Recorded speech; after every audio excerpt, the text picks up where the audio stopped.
En ma qualité de prophète des nations, servant de l'Éternel, je prie au nom de Jésus-Christ de Nazareth que cette huile ici soit la représentation même de l'Esprit de Dieu pour prier, bénir ce livre qui va être envoyé dans le monde au nom de Jésus-Christ de Nazareth.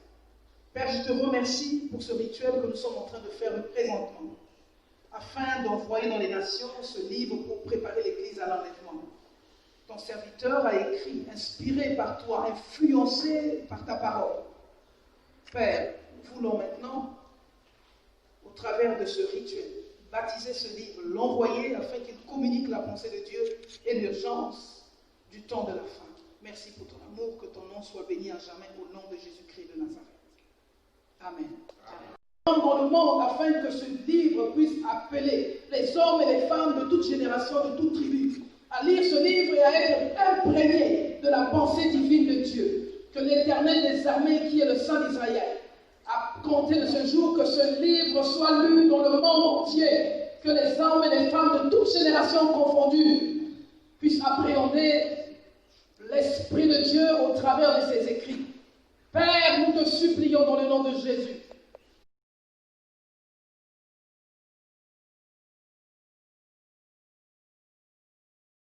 Et vous voilà encore pour la dernière fois en train de dédicacer un livre, cette fois-ci.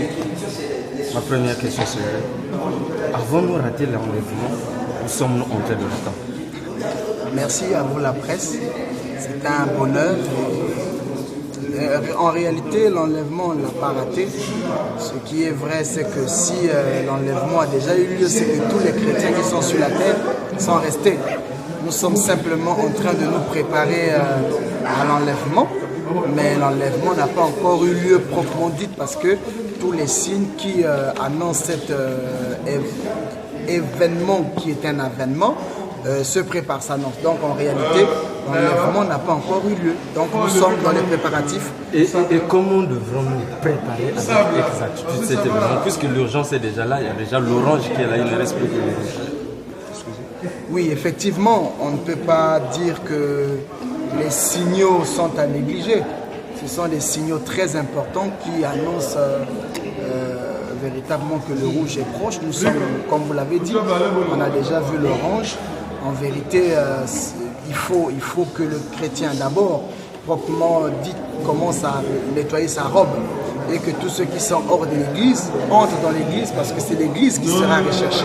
Donc, on doit commencer par nettoyer sa robe, écouter la parole de Dieu, se sanctifier davantage et en plus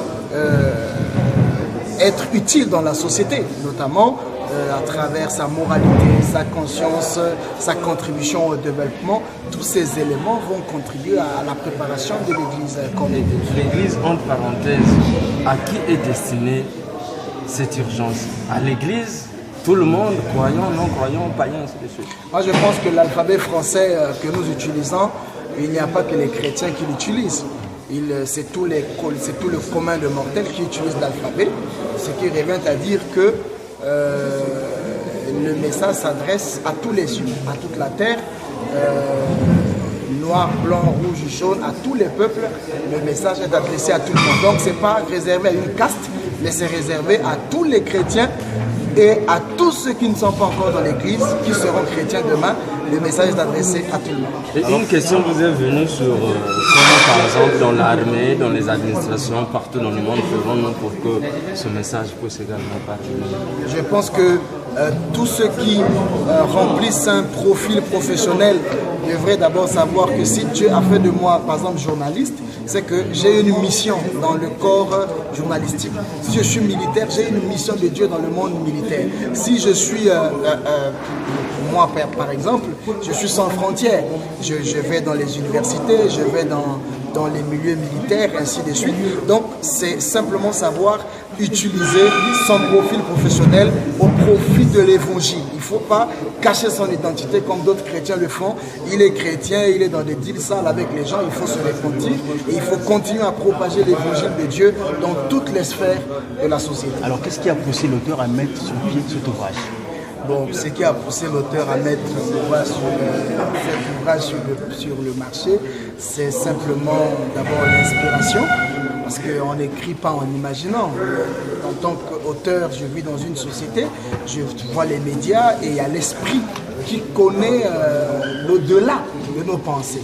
Donc, étant inspiré par le Saint-Esprit, j'ai écrit le livre. C'est un livre écrit en 2006, je vous assure, mais qui est publié en 2009. Vous imaginez que ça a pris du temps pour mûrir la réflexion avec les événements et autres. Et aujourd'hui, vu l'urgence, les signaux qu'il y a dans le monde, ben on a été... Pouvons-nous connaître ces quelques signaux? La Bible parle des pestes à des différents endroits. Quand vous voyez des pestes, ce sont des maladies qu'on ne peut connaître ni d'origine et qui n'ont pas de remède. Ce sont des pestes. À côté de ces pestes, nous avons le déchaînement des événements politiques. Vous voyez aujourd'hui, je prends un exemple simple, nous suivons tous à la lettre l'actualité des élections américaines.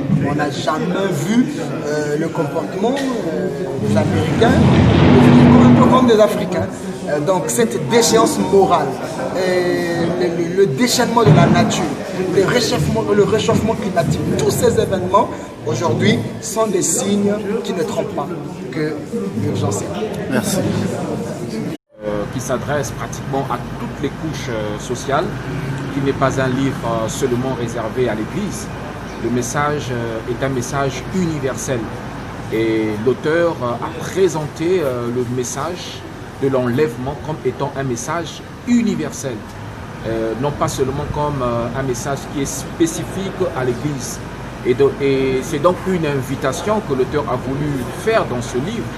Il a convié, il a invité le monde à connaître le plan merveilleux de Dieu, parce que l'enlèvement, contrairement à ce que les gens pensent, l'enlèvement est un plan de Dieu, est un plan merveilleux de Dieu. Et donc l'auteur a présenté l'enlèvement comme étant ce plan-là par lequel Dieu vient chercher les hommes sur la terre. Et donc ce plan intéresse tout le monde, et non pas particulièrement l'Église, mais tout le monde. Et donc ce livre est vraiment édifiant et je le recommande à quiconque est intéressé sur la fin, sinon sur la suite des temps, de pouvoir s'approprier ce livre et de le lire. Il est très enrichissant et c'est un bon roman. Merci. Merci.